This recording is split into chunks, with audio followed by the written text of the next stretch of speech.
My name's Mark Lynn, and I'm the Roommate Coach. This will be episode 26 of the Roommate Coach. It's going to be the second half of an interview I had recently with Dan Birmingham of the Area 1 Agency on Aging here in Humboldt County. They are getting ready to, it looks like they're going to start a program, a home sharing program in the fairly near future. And we had a really interesting discussion about that. Had the first half in the last episode, episode 25, which is on the website. So this will be the second half. This is KZZH 96.7 FM in Eureka, California, brought to the air here in Humboldt County by Access Humboldt. You can reach them at accesshumboldt.net. And speaking of my website, theroommatecoach.com, in addition to prior shows, such as the most recent one, number 25, which is the first half of the interview, the website also is where you can leave feedback for me, theroommatecoach.com, using the contact link on the homepage.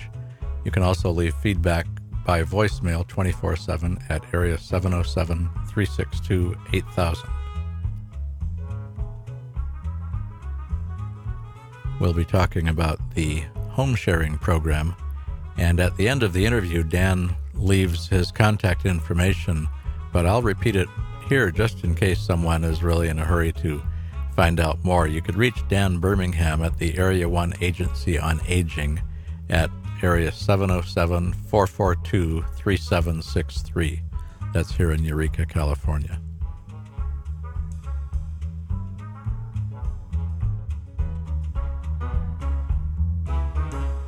I will begin the second half of the interview here in just a couple of minutes, but just a little bit of background. The first half of the interview, which, as I said, is on the roommatecoach.com. If you go to the radio link, you'll see the prior shows. The most recent one is number 25. That's the first half of this interview. In the first half, we talked about the program itself, the home share idea of someone with space to share in their home, usually but not necessarily an older person, sharing the space with usually but not necessarily a younger person. So the older person gets some help around the house maybe, or some help with the rent or the mortgage. The younger person gets a nice place to stay, and if it all works well, they both get a really nice connection with another person. So in the second half of the interview, we talk about some of the issues, some of the possible reservations that some people might have about the idea. I mean, let's face it, everyone doesn't do this. In fact, the program seems to be not nearly as widely utilized as I would kind of think it would, but that may change in coming years with all the economic issues we're all facing and housing prices and everything. So that's a little bit of a background. So I'll go ahead and start the second half of the interview. This is just a couple of weeks ago. This was, I guess, July of 2017, and the home sharing program is expected to begin really within the next month or two, is my understanding. Okay, so here is Dan Birmingham and yours truly. I guess to complete what you had asked me a little while ago is about as far as do I have any thoughts, again, as the roommate coach. This is what I'm putting myself out there as supposedly understanding this stuff. So here is where the universe is calling my bluff. Okay, smart guy, let's hear some of it, right? And I think, again, what I started to say before, if we jump ahead and let's say you've got some number of situations working, but then you start to hear maybe some of them are working really well, and I'm sure some will because it's such an obvious thing. But maybe you'll get a few trouble spots. Well, okay, so what do you do there? You don't want to just immediately say, okay, go back the old way. Sure. I wonder if it wouldn't be possible, with all the wonderful technology we have, like what we're using right now, and the internet and, Google, the Hangouts, this type of thing. Right. And just audio online conference. There's so many wonderful ways to get information to people, to and from people. That's the neat thing compared to TV and radio. It's interactive. And just like we were saying a minute ago, the nonviolent approach, the encouraging people to experiment. Well, I'll tell you an example. I'll tell you something that I learned years ago when I was in a therapy group. I grew up in a pretty unhappy family, and I decided early on to do something about it because, as far as I knew, I was only going to get one chance here, and I learned something in a therapy group that they were talking about relationships, but I think it would work with any two people. I'll make it real quick. It's just an exercise that you do. It's a two-person exercise, and you sit down and you agree to do this maybe once a day. And all you do is you take turns telling each other 3 things that happened recently that you liked and 3 things that you didn't like. But there's a structure to it, and if you agree to follow the structure, it gets you out of the habit of getting into this bickering and calling each other names and stuff. You say, I really liked it when you such and such, when you did such and such. And the other person says, thank you for letting me know. And that's all they say. Mm-hmm. And you enforce that, and you make it absolutely clear, even if it's totally nuts. Even, I really liked it when you painted the house, and you didn't paint the house. You don't say, well, I didn't paint the house. You say, thank you for letting me know. And then you go into 3 things you didn't like. And maybe, I didn't like it when you forged my name, and you didn't do that. It doesn't matter. Sure, right. All you do is you heard it. And I did this for a while. Years ago, I was in a tumultuous relationship, and it helped. And it Great. helped. So I guess what I'm saying is I think there are specific things that could be done, and I don't think they'd be terribly difficult.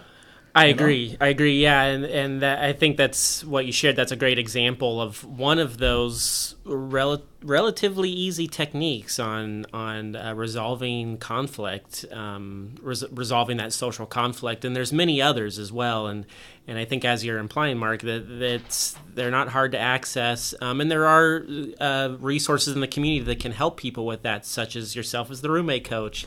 Or I believe there's Humboldt Mediation Services. They provide some services as well. Mm-hmm. And so those are some things we're exploring as we develop this program, because yes, that is one of the major concerns of someone agreeing to do a program like this is, what do I do when things don't work out? Or what do I do when the person doesn't wash their dishes? Or how do I resolve some of these conflicts? Because many of these seniors might not have lived with anybody in a long time, or maybe never. I'm not sure, but so some of that might need to be relearned, and I think I think that could be doable for many people. And then another thing we're thinking of, and I think I mentioned this already too, is just having a basic resource packet that we can make available to anyone in the program to help resolve some of those conflicts, to give them the accessibility to those resources that we're talking about. Yeah, that sounds excellent, because that's the kind of thing that, like I say, that somewhere along the line the program will become either what's the word? If it gets a bad reputation, it'll become a race to the bottom, as they say. But if it gets a good reputation, there's the vicious circle and then there's the virtuous circle. Mm-hmm. That more and more people will hear about it. They'll say, hey, did you hear about Joe? He's got such a great deal on his rent. He lives in this wonderful side of town he could never afford in a million years as a student. And he's got this wonderful pal, this older fellow who's been around, tells him all. And, if those kinds of stories, and it's the word of mouth, and that's the advertising that works. We all know right. It. And if that kind of thing starts to happen, then, then a lot of people will benefit. Yeah, I agree. I think there's a lot of potential, a lot of excitement in a program like this. And so from the discussion groups that we did, we determined that there is some excitement, and we want to continue with this idea of creating some sort of program. What we're currently doing is we are looking to see what's out there that already exists that provides some of these services, so that we don't have to, quote unquote, reinvent the wheel, as they say. And of course the appeal to that is that it could keep the initial costs low, and we could start something a little bit sooner if we can partner with another company or another organization that does that already provides these services, and we don't have to reinvent the wheel. So that's what we're doing now. We're seeing what's out there, what might be the best fit for the community here in Humboldt County, and start working with that. So we are currently doing some testing right now with the agency, seeing how we like it, if we feel it will meet the needs of the community, and if it does, then this is something we could see starting within the next few months, within October, possibly November. If not, if we have to take the route of creating something new, that's going to take a little bit more time. Okay. So it could be as soon as, you say, just a couple months?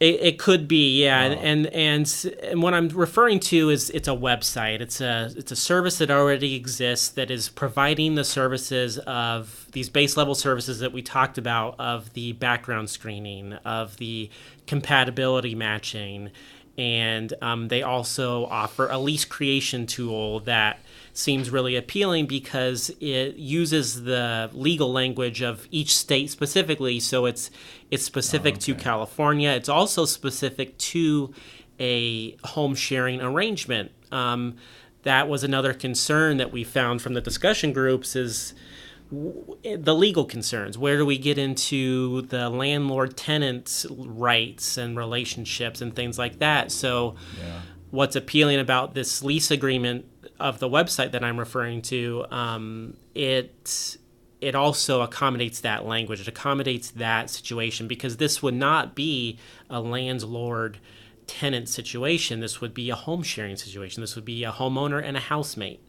and not the same laws apply to that. So this service has already done all their research. They have lawyers that have done this. They've created this lease that's specifically for the situation. And so we feel that is very appealing. And so that's what we're looking at right now. Our main concern is with it, though, is that it's a website only. So there's no other way to access the service other than the internet. And as you might already know, Mark, that there's a digital divide, especially with the senior population in Humboldt County or throughout the country, throughout the world. And so my concern, or our concern as an agency, is that some of the people that would need the service most might not be able to access it because they don't have a computer, or they otherwise don't want to use a computer. And so that's the main barrier right now that we're looking at. How do we help facilitate that process? How do we make it accessible to that population as well to access this service that could work out really well for them? So that's something else that we're doing in our testing right now. And we are wanting to determine what sort of staff time, what sort of cost as an agency would we have to take to provide that service, and how could we pay for that, or how could we fund a service like that to provide that to the community? So those are all things we're looking at right now. You're listening to The Roommate Coach on KZZH 96.7 FM in Eureka, California. My name is Mark Lynn. We're talking to Dan Birmingham of the Area 1 Agency on Aging. This is the second half of an interview with Dan, in which we talk about a really exciting new program that the agency is getting ready to initiate here in Eureka, called a home sharing program. This is a type of program that has been in existence in quite a few other communities throughout the country and the world, for that matter, and in many places it seems to work quite well. So Dan is real excited about it, and I am too, for that matter. But in any event, this is just a break, so I'll get on with that, then we'll get back to the interview. KZZH has been brought to the air here in Eureka by Access Humboldt. You can reach them at accesshumboldt.net. If you have any feedback for me, for the Roommate Coach, you can leave that, I should say, at theroommatecoach.com using the contact link on the home page. Or you can call area 707-362-8000 anytime, 24/7.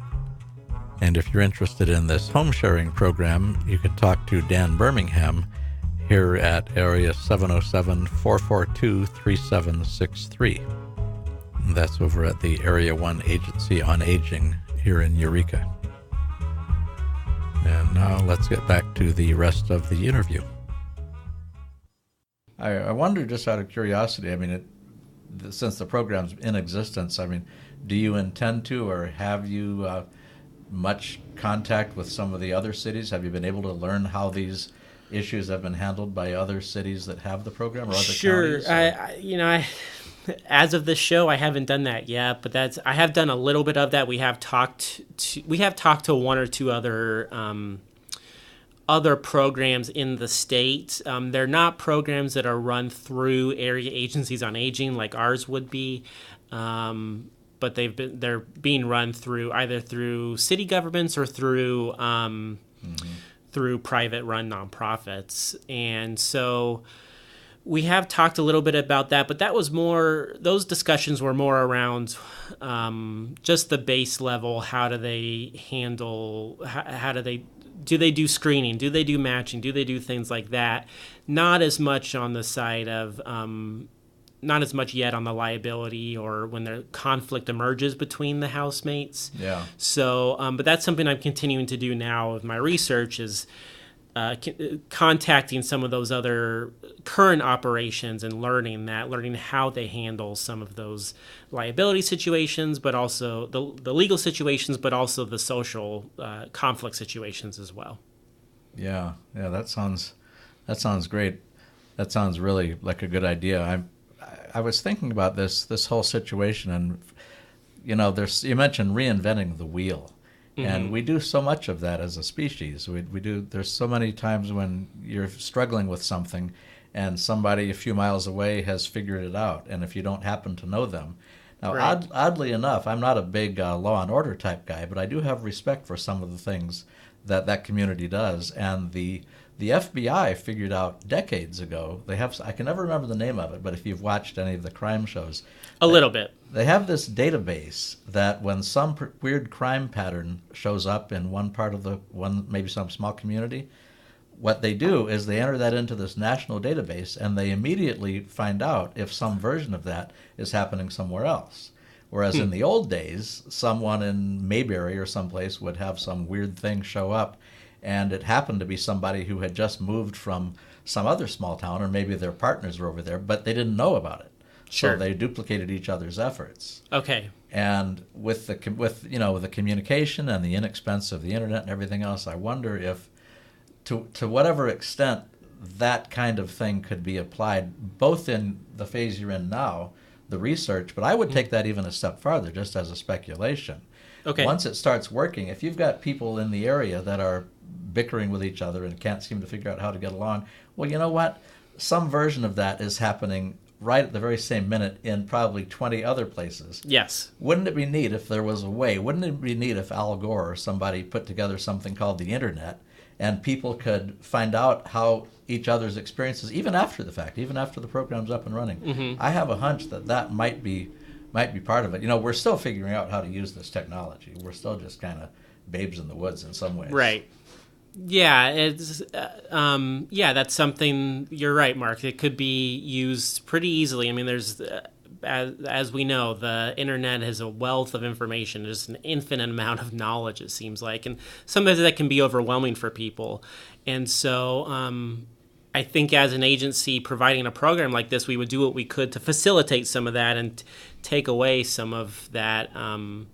That feeling of being overwhelmed and finding resources or connecting people together, whether that be some sort of support group or connecting them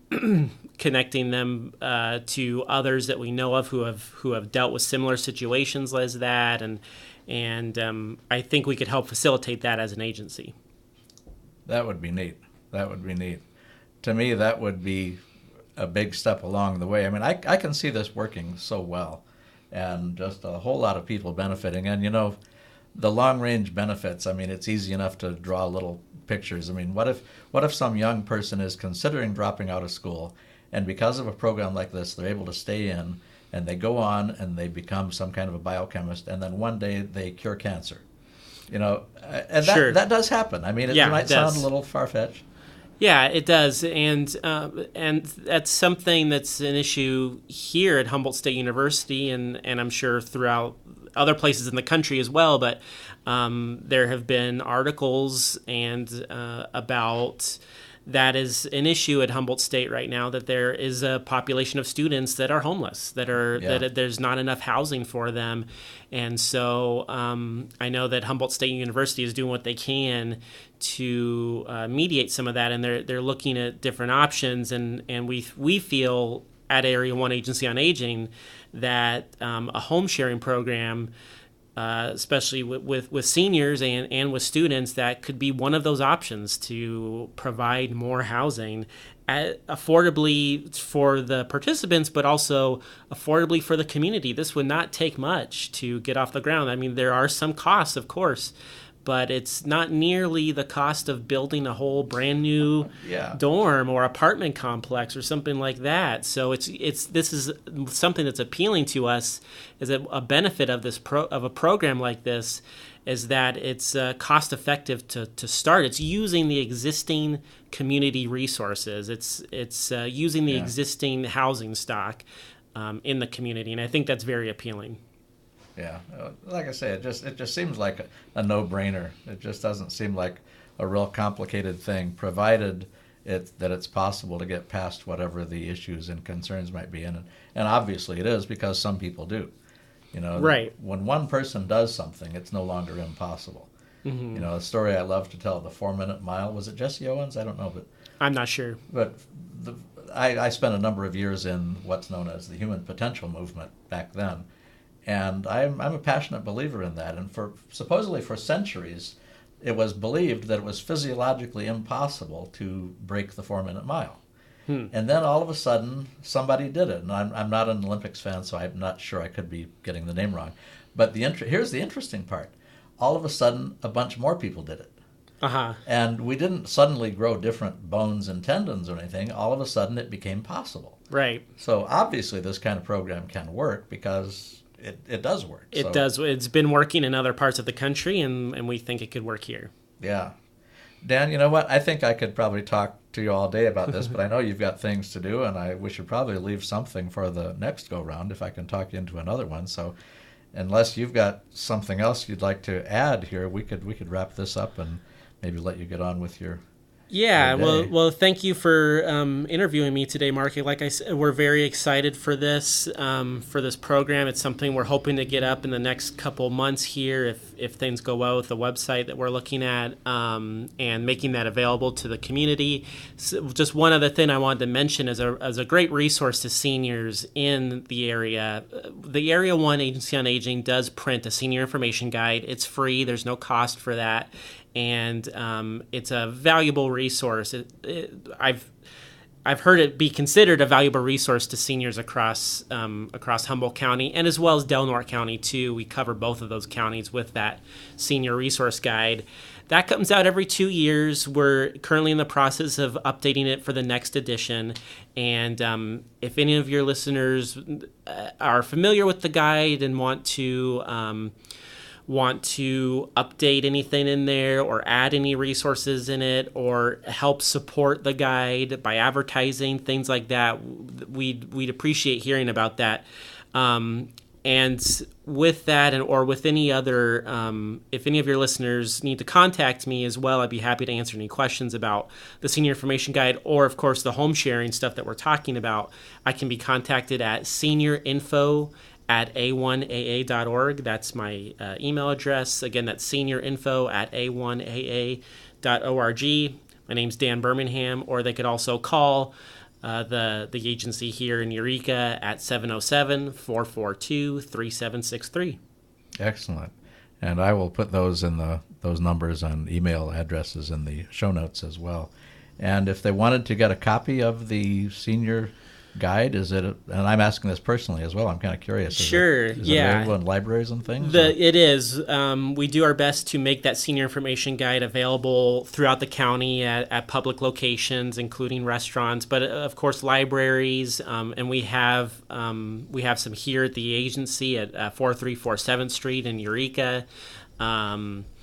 And there is a digital version online as well at our website at a1aa.org. There's an electronic version that can be accessed. So, if you can't find one otherwise, please give us a call at the agency and we'll make sure you get one. Excellent. Well, Dan, that is super. That is just wonderful. I can't thank you enough for such a wonderful interview. So, should we wrap it up here, or are you okay with that for the time being? I think that well, maybe one more thing I could mention was our if well, we mentioned the discussion groups that we did in this show today, and I did produce a report about what we found. So if any of your listeners were more interested, if they wanted more information about what we did, more details about what we did in those discussion groups, again, they can contact me by the email or the phone number, and I could provide them with that report as well.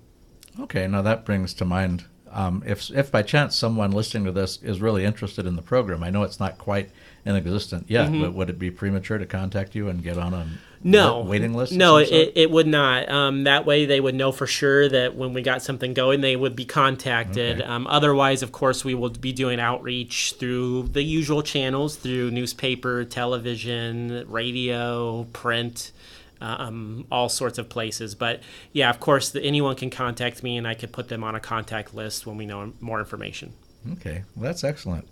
Well, Dan Birmingham of Area 1 Agency on Aging, I want to thank you so much for a wonderful interview, and maybe we can do this again once the program gets going. Looking forward to it. Thank you for your time, Mark. Okay, well, thank you, Dan. So long.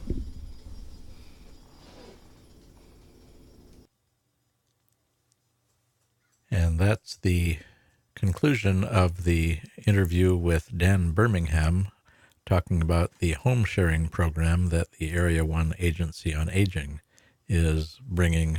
Looks like it's going to happen pretty soon here in Humboldt County, California.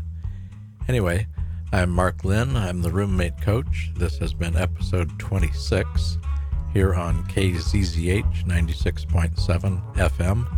Nicely brought to the air here in Humboldt by Access Humboldt. You can reach them at accesshumboldt.net. You can leave feedback for the Roommate Coach at theroommatecoach.com using the contact link on the homepage.